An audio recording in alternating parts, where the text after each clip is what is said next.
Coming up on Campus Connection, we give you the latest details on a suspect who carjacked a student at the Pyramid parking structure. We show you the vigil that took place to mourn the loss of a family who attended CSULB.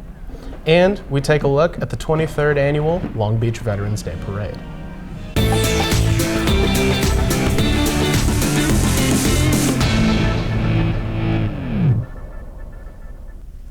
Welcome to Campus Connection. I'm Jake Barabas. And I'm Madison Costa. Police are looking for a man who carjacked a CSULB student's car last week on the 4th floor of the Pyramid parking structure. The man struck up a conversation with the student and then pulled a gun on him while taking his keys and drove off campus. Police sent out an email with a description of the suspect. If anyone knows any information, they are encouraged to call the UPD anonymous tip line at 562-986-5131. Halloween trick-or-treating turned into a tragedy for a family this year. Reporter Emma Carlson has the story. Families across Long Beach spent Halloween night trick-or-treating, but one never made it home. Only 100 feet from their condo in the Los Cerritos neighborhood, a family was killed. Father Joseph and Mother Rehan Aweda were walking their 3-year-old Omar home as they were struck by an SUV. One woman who worked at Omar's preschool had this to say about his death. People were drawn to him, kids and teachers and everyone, because he was just so warm and passionate. Members of the community gathered along with CSULB students and faculty members to mourn the loss of Omar and his family. The community held a vigil for the Aweda family on November 7th at Long Beach State's campus. The family had strong connections to the school as Rehan was a recent graduate from CSULB and Omar went to the university's preschool. They were well loved by the campus community.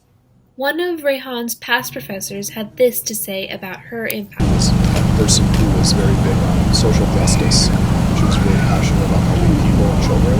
Police believe the man who allegedly killed the Aweda family was under the influence at the time. 20-year-old Carlo Navarro pled not guilty to the 3 murder charges against him November 13th. Reporting for Campus Connections, I'm Emma. The Long Beach Convention Center played host to a Democratic convention this past weekend. There were many political activities to attend, such as a gun rally or an environmental caucus with Long Beach Mayor Garcia. On Saturday evening, a presidential forum with most of the party's contenders took place. The presidential candidates talked about important issues to California and the Latino community. Just hours earlier, Trump supporters protested outside of the venue, which led to a brawl with the opposing side. Citizens of Long Beach gathered to watch the 23rd Annual Veterans Day Parade. Spectators enjoyed the variety of floats and marching bands that performed down the streets.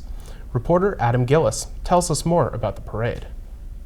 The 23rd Annual Long Beach Veterans Day Parade and Celebration starts right here at the corner of Harding and Atlantic. The parade kicked off a 3-hour celebration that included a community street fair. More than 50 organizations marched in the parade, including the Lakewood High School JROTC, the Paramount High School JROTC, Long Beach Airport, the Port of Long Beach, and Long Beach Transit. What brings you to the Veterans Parade here at Long Beach today? My son, he's in the parade. He's on Jordan's marching band. When they're on vacation, they have camp, and they keep preparing for anything. This was a community celebration with resources and fun for the whole family. We love parades. And we rode our bikes. We love being outside and celebrating veterans. Participants at the festival included the Aquarium of the Pacific's Aquarium on Wheels and the Los Angeles Veterans Center.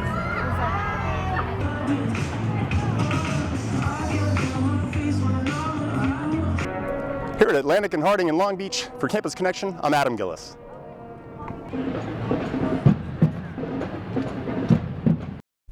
ASI collaborated with an organization called Brown Issues.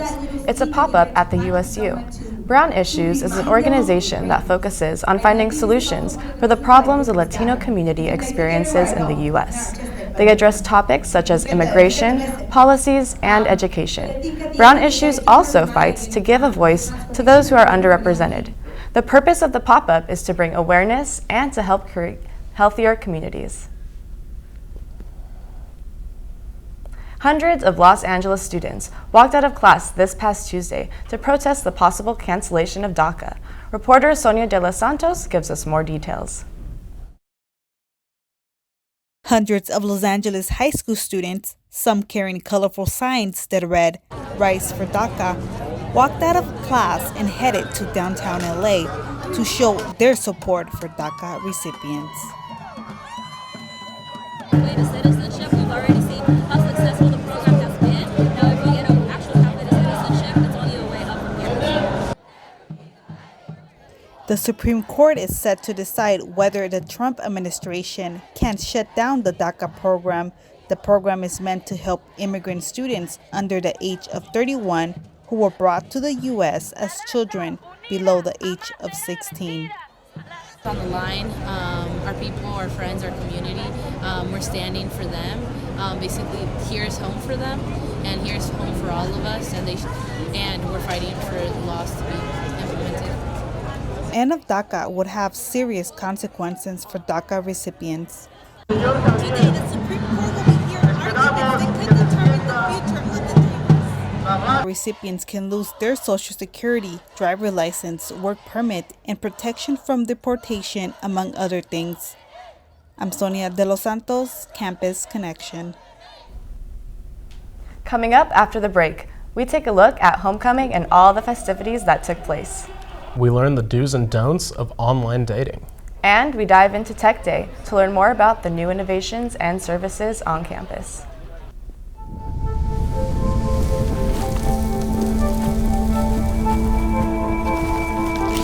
Eva Marie smoked 12,000 packs of cigarettes over 15 years. She quit, and now there's a new lung cancer screening that could save her life. You stopped smoking. Now start screening. No matter how much you smoked, early detection could save you. Talk to your doctor or learn more at savedbythescan.org. No doubt you're going places, young lady. Thank you. And thank you for the interview as well. I can imagine it was the last thing that you wanted to do after such a long campaign meeting. You really are a very intelligent young woman. You're very smooth. You're very smooth yourself. You have no idea.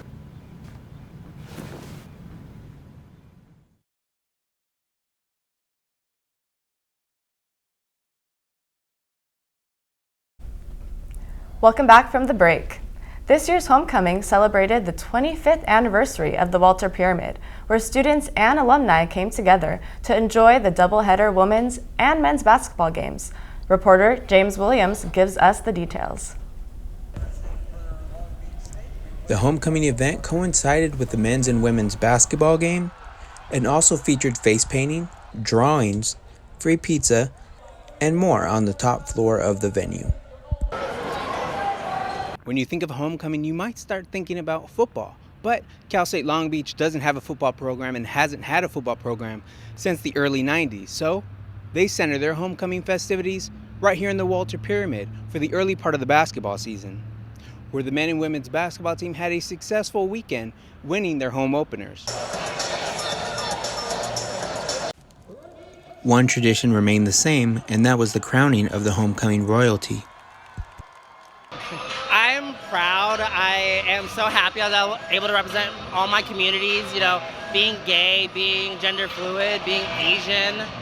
Brandon winning the crown speaks volumes to the university's diversity. It makes me so happy that I was able to showcase, because I feel like we've never had a drag queen homecoming royalty. Brandon and Ricky are not strangers to each other and have been in ASI over the past few years. It's just not something that I feel like most of us have that strength, and Brandon continues to inspire me and represents the inclusivity of this university. Win or lose, Ricky was honored to share the stage with fellow students. The people I was standing next to are some of the most inspirational people I've met while my time here at Long Beach State. The people I've met through ASI, through student government, through just my involvement in other organizations too. For Campus Connections, this is James Williams. Online dating is known to be a hit or miss. Let's visit reporter Madison Costa at Cal State Long Beach, where they're exposing the dark side of technology. Last week, Long Beach State held its second annual Behind the Screen Symposium, that focused on online dating and deception. The interactive event, held in the Carl Anatol Center, was sponsored by the school's Institute for Innovation and Entrepreneurship. Attendees were treated to dinner and free giveaways, but most importantly, they were able to hear from experts on deception and dating. Speakers like Melissa Jeffries gave valuable advice when it comes to online dating. FaceTime the person after you've met them and matched, or have a phone call so that you can get a sense for their true, authentic personality, how they really are in real life. Other speakers included Dr. Aisha Adam Roberts, Dr. Richard Dowlatt, and Dr. David Markowitz. A hot topic of the evening was about discussing various warning signs and red flags to be aware of when entering the online dating world. If you ever feel uncomfortable, for example, you tell someone no, or can we meet, at the coffee shop instead of me coming over to your apartment, and they push against your no, that is a big red flag. And you should feel uncomfortable about it, and you should take action on that. When searching for online dating apps, the results are overwhelming. That's why professionals suggest testing a few before sticking with one to make sure it's the perfect fit. Students got the chance to have a question and answer session with the experts, where they shared shocking stories and articulate advice. They also encouraged the use of video online dating platforms, like Wingerly, in order to ensure validity. After gaining new insight from professionals, attendees broke off into design sprints, where they came up with creative solutions to the problem for specific user groups. With the help of the experts and fellow peers, students learned strategies, tools, and solutions for dealing with deception in online dating. So this was a good way to make sure that people are safe while using it, and they gave us really good tools on how to use dating apps. Be sure to catch next year's symposium so you can be safe when navigating what's behind your screen. This is reporter Madison Costa with Campus Connection. CSULB hosted their 4th annual Tech Day last Friday. With thousands of students stopping by, reporter Joel Radutsky has the scoop on all the gadgets and festivities. CSULB held their 4th annual Tech Day last Friday with a great turnout of students to enjoy the event. The event saw students visiting technology showcases and demonstrations, as well as participating in fun games and giveaways. With music blaring in the background, the environment was a fun one, while the day was a networking opportunity for everyone involved. From the first to the second, it doubled in size, so we know that students like it. A lot of staff and faculty are out here as well, and every year we're getting more and more student groups that are wanting to be a part of it as well. Tech Day had a total of 36 vendors at the event, including a mix of campus organizations as well as off-campus technology vendors. Some recognizable names included Dell, Microsoft, Apple, HP Incorporated, and many more. On top of that, the first 600 participants to visit 10 booths received free lunch. With thousands of students in attendance for the 4th annual Tech Day, they've been able to enjoy cool statues, like this robot right here, as well as going around with a free pizza stamped card. Show them that there's an interesting intersection between biology and technology, and how much state-of-the-art technology we're attempting to use in our biological research at Sharp Lab. It's really interesting to see everything, like all the other technology that I don't personally know about, because technology and I aren't that good of friends. The 3-hour Tech Day event was sponsored by 7 different organizations, including CSULB's own, the 49ers Shops Bookstore. For Campus Connection, I'm Joel Radutsky. CSULB students were invited to get a little sandy while doing some good for the community this past weekend. ASI collaborated with Justin Rudd this past weekend. The philanthropist organized a 30-minute beach cleanup every 3rd Saturday at Rosie's Dog Beach. Plastic bags and gloves were given to people of all ages to pick up trash along the beach. After the time was over, lemonade and cookies were there to munch on, donated by the Corner Bakery Cafe. Don't miss out on your chance to volunteer and make a local community a little less dirty. The next beach cleanup is scheduled for December 21st at 10 a.m. ASI announced that some students are experiencing registration issues for the spring semester. Students from the College of Engineering said they are having problems with the coordination of classes and the availability of classes required for graduation. Senators of the College of Engineering explained that the registration process was not up to date and that they're working on finding a solution. Students in other departments are also complaining of similar issues and say they had problems enrolling in senior level courses and having professors switched last minute. ASI will host the next Senate meeting on Wednesday afternoon in USU Room 234. After the break, we take a look at the weekend's box office. We learned more about Netflix's new rival, Disney+. And we talk to a handmade jeweler here in our studio. Hi, I'm Peter. There's nothing I love more than sharing vegetables with my friends. Come on in! Help yourself to anything. That's why we give our food the utmost respect it deserves. Did you know there are simple steps we can all take to help save food? You can cook it, store it, even share it. Just don't waste it. Because when it comes to food, better ate than never. To learn more, visit savethefood.com.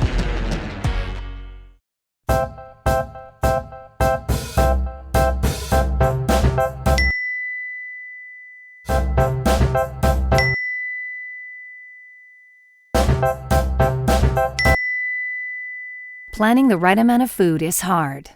The Guestimator makes it easy. Just tell it who's coming and what's for dinner. Then it tells you how much to make. And yes, it even plans for leftovers. Try it at savethefood.com. Welcome back from the break. Let's head over to Nicole Salvatierra, who has the latest on entertainment. Thanks, guys. So right off the bat, I need to talk about Disney+. Disney recorded 10 million customers within the first week, exceeding the number of viewers other streaming services like ESPN+, Crunchyroll, and CBS have had throughout their lifetimes. Streamers can enjoy Disney classics, check out some Disney Channel shows, or dig into Disney+ original content, such as the live-action Lady and the Tramp. Disney's first live-action Star Wars spin-off, The Mandalorian, is one of the biggest titles launched on the streaming service, with new episodes every Friday. In music news, Taylor Swift's former label Big Machine Records has shut down their office in response to death threats after the pop star called them out on social media.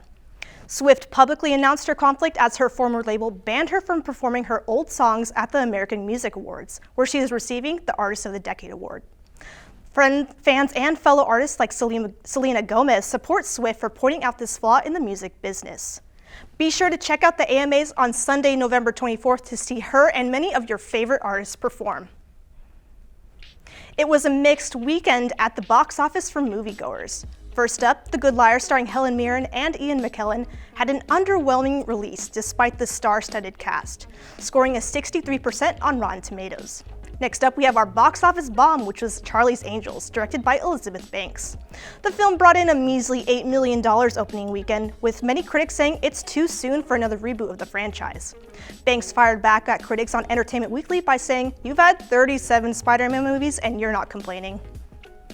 Finally, Ford vs. Ferrari raced to the top of the charts. They closed the weekend earning $30 million. Fans are loving the unlikely team of Matt Damon and Christian Bale, making it another one of Disney's achievements for the week. That's it for me. I'm going to hand it off to Charisse Appel and our special guest for today. Today, I have the pleasure of interviewing Jacqueline Damas, a local jewelry maker in Long Beach. Jackie moved to Long Beach a year ago and started her jewelry line, Mangata Craft. I first heard about her unique handcrafted jewelry from a very close friend of mine. I was in search of something that would stand out, and that is when she recommended Mangata Craft. Hi, Jackie. Hello. How are you? I'm doing great. How are you? Good. Thank you. Okay, so what prompted you to start Mangata Craft? Well, I've been into art and have been really creative since growing up. Like, my dad used to let me paint on the walls since a really young age. My mom always helped me with art projects. We were always super into it. So that kind of carried on throughout my life so far. Okay. And I'm from Chicago, so moving here to California, the art scene is a lot bigger and a lot more free. You can do whatever you want here, basically. So that inspired me to start making jewelry. I was looking for stuff to match my outfits, and I didn't see anything that I really liked out there, so I started making my own. Like, let me create my own. Yeah. Where do you kind of gather your inspiration for your jewelry from? All over. Like, nature definitely is one of my biggest inspirations. I love color combos, mixing funky colors, especially like dark with like a pop of bright. Yeah. Is always my favorite thing to do.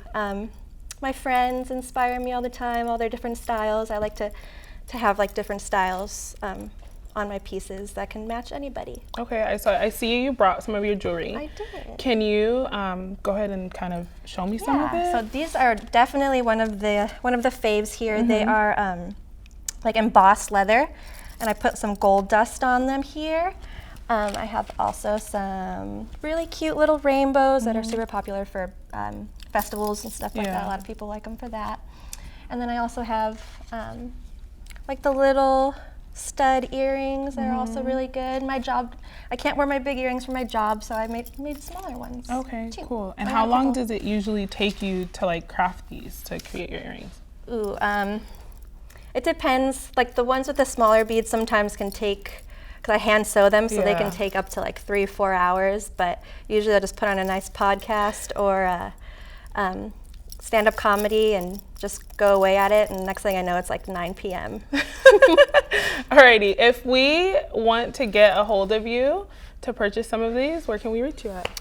I'd say the best place would be Instagram. I have my site on my Instagram bio, so it's Mangata Craft is my Instagram name, M-A-N-G-A-T-A, and then just the word craft. Okay, You could DM me or just search on there. Cool. Is it locally as well? Yeah, so I'm located right now at the Hangout. It's a really awesome spot. It's on 4th Street on Retro Row here in Long Beach. Okay, cool. Thank you so much for you. your time. Alrighty, thank you all. We'll see you next time. Thanks, Teresa. Coming up on Campus Connection, we give you the latest on Long Beach State Athletics. Maria, so how's work? It was 4th period biology. Our students just weren't getting how easily viruses spread. So Ms. Bell and I had them role play a zombie virus outbreak. By the time they had all learned the lesson, all the living were dead. Hey, how's your job going? That big sales meeting I planned? Next year, I might get to go.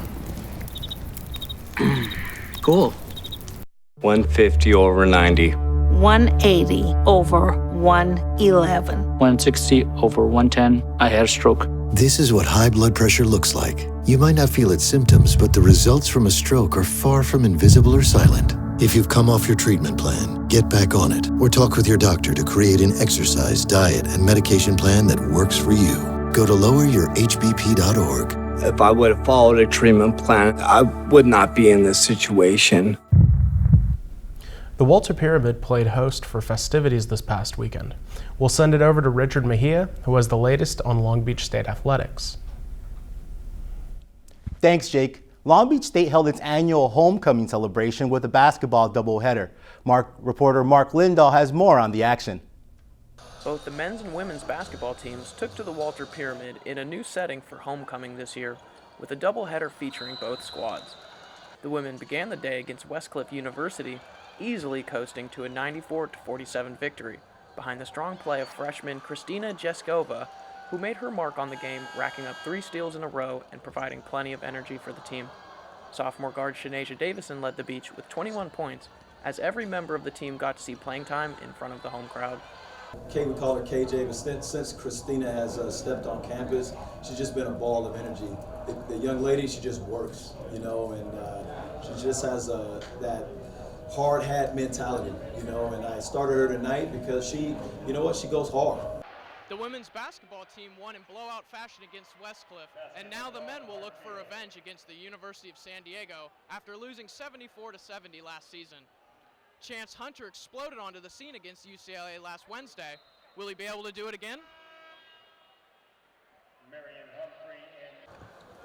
The men's game against the Toreros proved to be as tough as last season, but were able to pick up the win 74-62 behind sophomore guard Chance Hunter's 21 points and 9 rebounds. Junior guard Colin Slater also chipped in 18 points of his own, while piloting the offense, and freshman center Joshua Morgan provided much-needed energy on defense for the Beach. I was really pleased with down the stretch. When we got up 5 or 6 like we did on Saturday, we were able to extend it, and I really liked our disruptiveness on the defensive end. To be able to score 30 points off our defense. This is a team right now, that's how they're going to have to win, is they're going to have to create some disruption and get some points off their defense, because offensively, we're going to be a work in progress for a while. The beach outshot San Diego 45% to 39 and limited easy opportunities while packing the paint with size and athleticism. A solid team effort lifted Long Beach State over UC Santa Barbara in straight sets Friday night at the Walter Pyramid behind a strong defensive effort as the Beach outblocked the Gauchos 11-2. Senior libero Haley Harward paced the back row with 14 digs for her 22nd double-figure dig performance of the season. Here's what head coach Joy McKenzie-Ferbinger had to say about the team's Friday night performance. We were able to get Tia out there as a hitter, not a setter. And just a great performance by her, and again, team effort all around. So just really proud of our team. This game belonged to freshman Tierra Chavira, who played outside hitter instead of her usual setter position. Chavira did not disappoint as she knocked down a career-high 14 kills to go along with 10 digs for her third double-double this season. I think so. Like, our goal is to end the season with 3 dubs, and we're just taking a game at a time. So. Saturday night's win against Cal Poly leaves the Beach at 12-16 on the season. A quick look ahead this week. Women's volleyball takes on Hawaii this Friday night in Honolulu for their final regular season game. Women's basketball has an early season homestand as they take on Utah State tonight and Fresno State Friday night. On the men's basketball side this week, the Beach looks to snap a 2-game losing streak as they take on Fresno Pacific at the Walter Pyramid on Friday night. And lastly, men's water polo takes on San Jose State in the opening round of the GGC tournament in Malibu. This Saturday, Jake and Maddie, back to you. And that's all we have for this edition of Campus Connection. I'm Madison Costa. And I'm Jake Barabas. Thank you for joining us.